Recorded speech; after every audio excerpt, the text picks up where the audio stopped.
Before diving into this incredible story, remember to subscribe to the channel and turn on notifications. Here, every story has something to say, and you won't want to miss a single one. The Whitmore residence, majestic and illuminated, shone with thousands of lights hanging from the gilded moldings. Shards of crystal sparkled with every step on the polished parquet floor. The orchestra played a classical piece, its notes resonating perfectly in the grand hall. Soft laughter and hushed conversations hung in the air, mingled with the sweet scent of perfume and luxuriously arranged fresh flowers. Clara, the cleaning lady's only daughter, stood in a corner, timidly observing the ball. Her dress, simple and modest, did not compete with the sumptuous dresses of the guests, silk, lace, encrusted diamonds, but she carried with her something that could not be bought, a gentle confidence and a luminous naturalness. She had been invited to dance by Jonathan Whitmore, a mischievous young heir who thought it would be fun. The guests exchanged knowing glances and stifled laughter, some murmuring that this joke was going to be entertaining. When the music shifted to a more upbeat tune, Clara stepped onto the dance floor. With each step, her body seemed to float, guided by an innate grace. Her movements weren't just precise, they told a story, captivating everyone's attention. Mocking stares froze. Murmurs of derision transformed into whispers of admiration. Even Jonathan, who had expected to laugh, was left speechless. In a few minutes, Clara transformed the evening. It was no longer just a social ball, it was the moment when the cleaning lady's daughter surprised and dazzled the elite, redefining class boundaries and making everyone reflect on their prejudices. After the first notes of music, Clara felt her heart racing. The laughter she had anticipated slowly turned into astonished silence. The Whitmore guests had stopped, fascinated, as she executed her steps with almost magical ease. Jonathan, who had started the joke, was frozen to the spot. He hadn't expected Clara to possess such mastery of dance. Every pirouette, every gesture, seemed to tell a story that no one could ignore. The wealthy guests, used to seeing themselves as spectators rather than performers, exchanged perplexed and intrigued glances. Suddenly, Lady Whitmore, a woman known for her arrogance and exacting nature, approached. Her face was frozen in a mixture of surprise and disbelief. Who is this young girl?" she whispered to her neighbor. The words drifted through the air, and soon everyone knew Clara's identity, the cleaning lady's daughter. Some guests tried to smile politely, but the wonder was palpable. Clara continued to dance, forgetting the initial mockery, letting herself be carried away by the music. Even the young heirs who had planned to ridicule her remained silent, captivated by the grace of this young girl. For the first time, in this privileged mansion, social rank no longer seemed to matter. Clara had just created a moment that no one would forget, and everyone began to understand that appearances could be deceiving, and that true talent and beauty sometimes came from those who are underestimated. That evening, a simple society ball turned into a lesson in humility for the rich and an unexpected revelation for Clara herself. She was not just the cleaning lady's daughter. She had the power to captivate, to inspire, and to change the perception of everyone around her. As Clara caught her breath after a flawless dance, the murmurs in the room turned into whispers and exchanged glances. Some guests, fascinated, wondered how a young woman from a modest background could possess such elegance and self-assurance. Others, more envious or proud, frowned, unable to bear the thought of their carefully ordered world being shaken. Jonathan, embarrassed, approached Clara tentatively. I didn't think you danced so well," he stammered.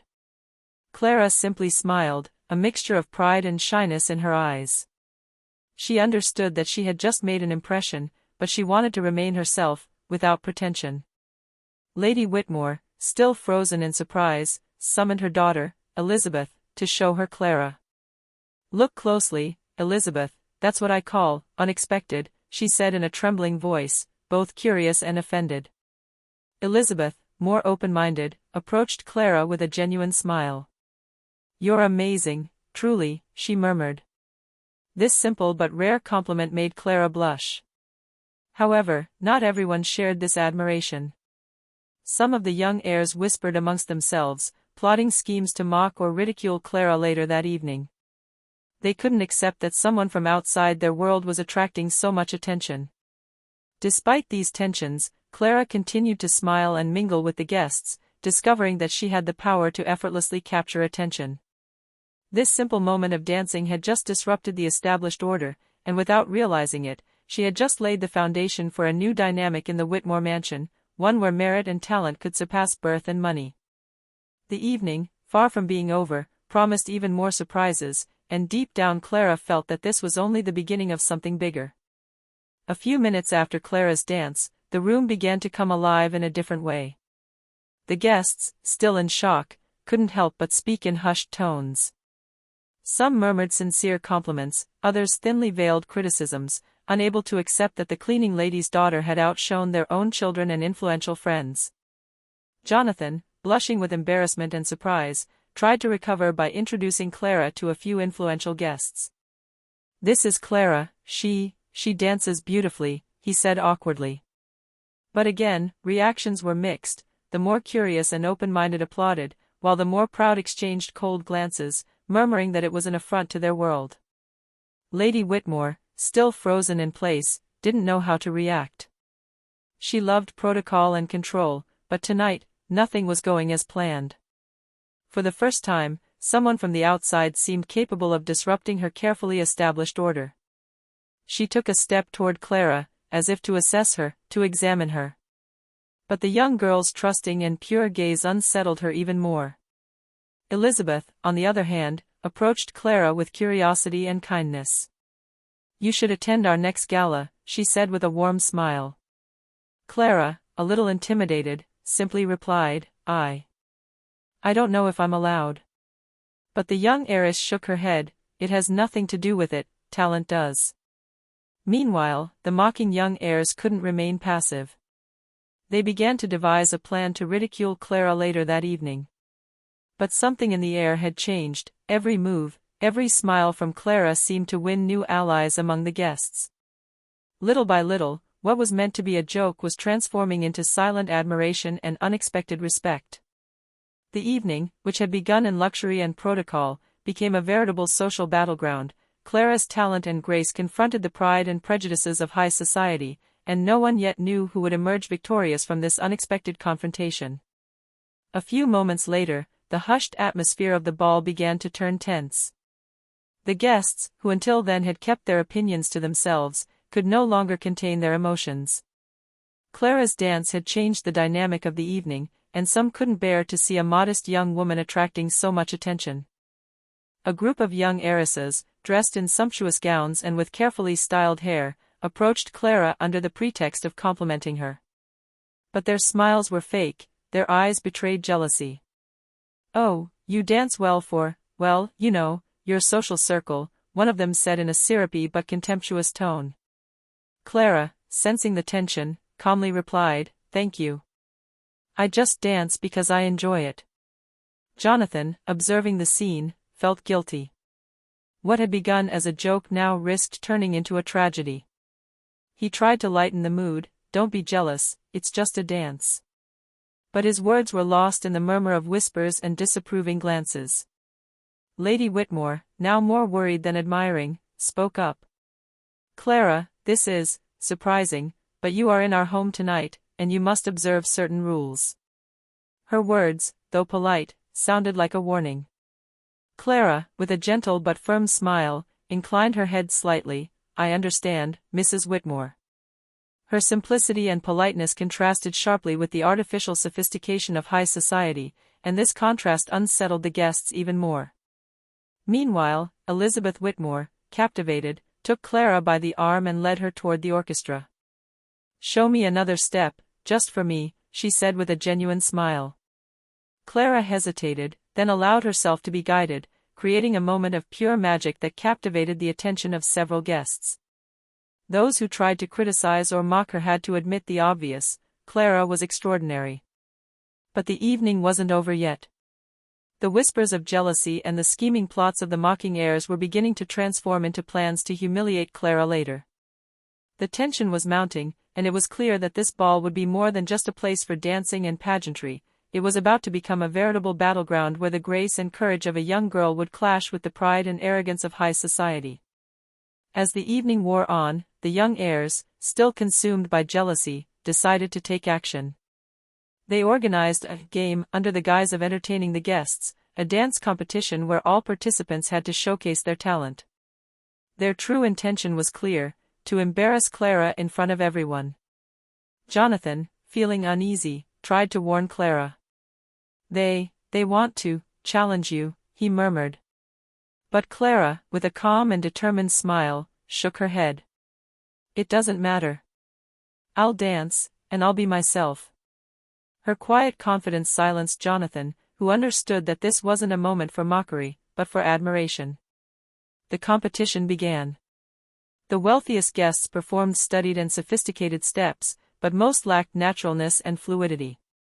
Then it was Clara's turn. She stepped forward, her gaze direct, and the music swelled. From the very first notes, all the spectators were captivated. Each movement seemed to tell a story, each gesture revealed an innate grace and an unexpected charisma. The mocking heirs, who had expected failure, saw their laughter turn to astonishment. Even Lady Whitmore, who had planned to maintain control of the evening, was left speechless. Murmurs of admiration spread through the room. Clara was exceptional. At the end of her dance, a respectful silence fell before a thunderous applause erupted. The guests who had plotted against her felt humiliated, and some realized that their arrogance had been their greatest mistake. Elizabeth Whitmore, visibly moved, approached and said, "Clara, you're incredible. You really should showcase your talent more often." Clara, her face flushed, simply replied, "Thank you, it's my pleasure to share what I love." This performance definitively changed the dynamics of the evening. Clara was no longer the cleaning lady's daughter, she had become the center of attention, and her courage and talent had exposed the pride and jealousy of high society. But as the applause died down, a new, piercing gaze fell upon her from an elevated balcony. Someone had silently observed the entire scene, and their reaction would soon herald an even more unexpected turn of events in the evening. As Clara walked away from the dance floor, still to the sound of applause, a quiet silence fell in a corner of the elevated balcony.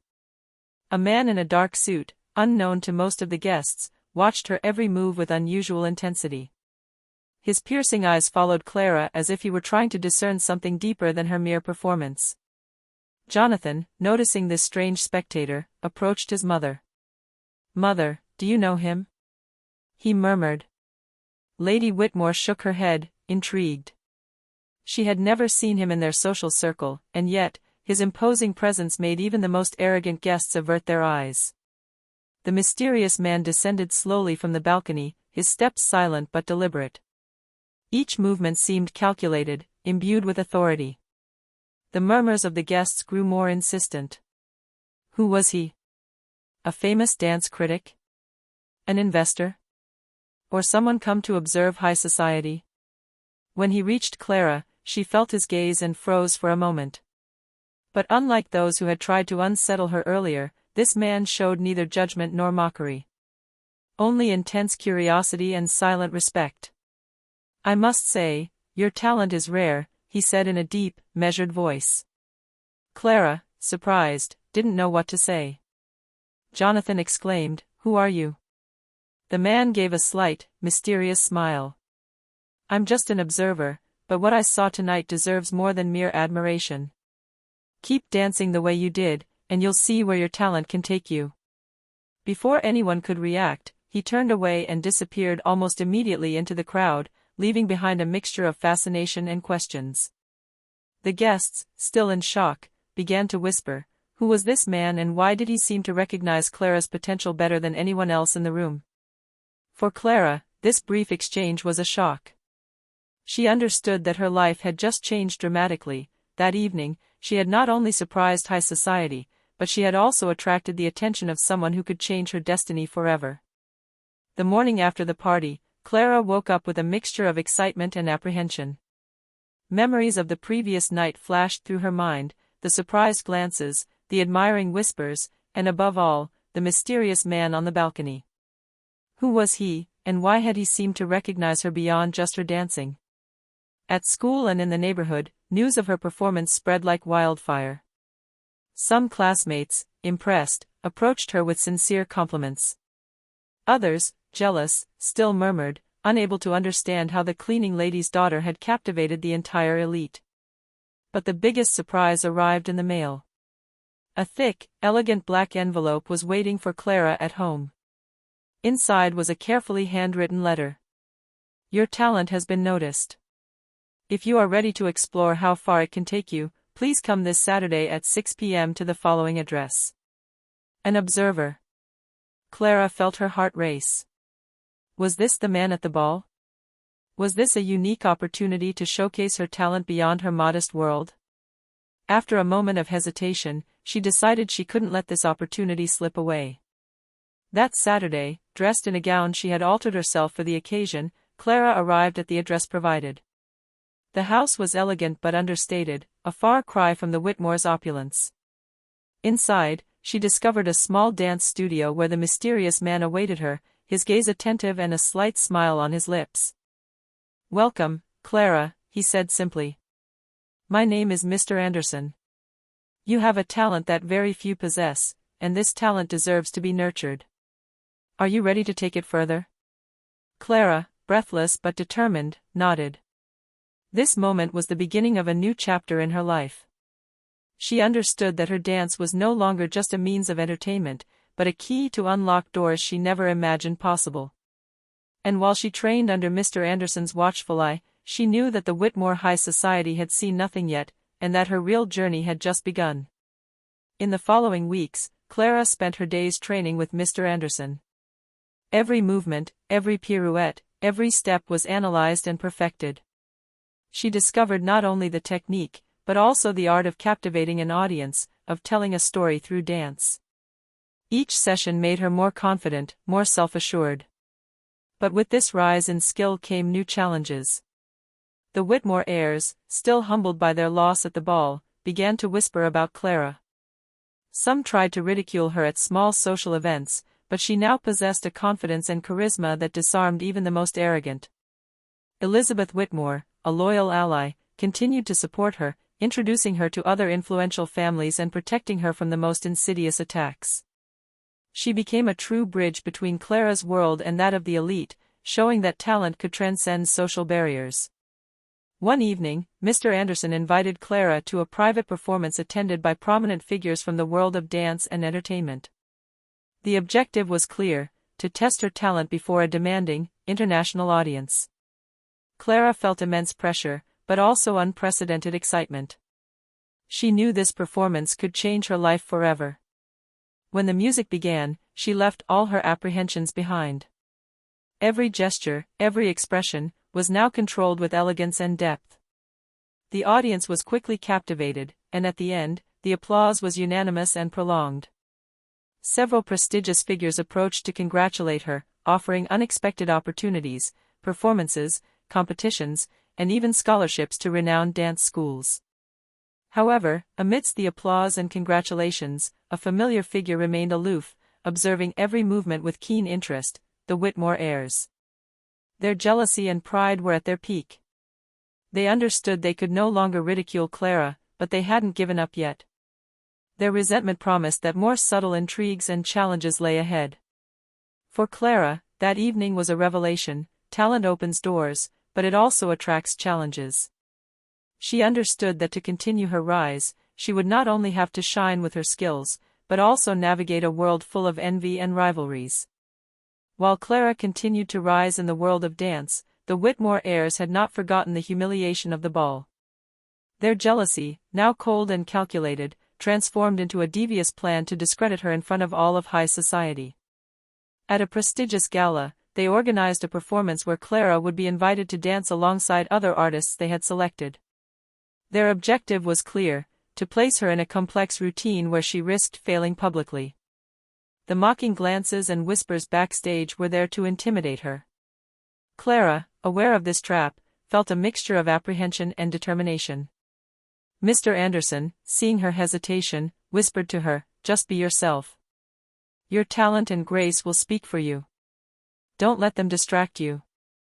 These words resonated within her, giving her the strength to focus solely on her dancing. When the music began, Clara took to the stage.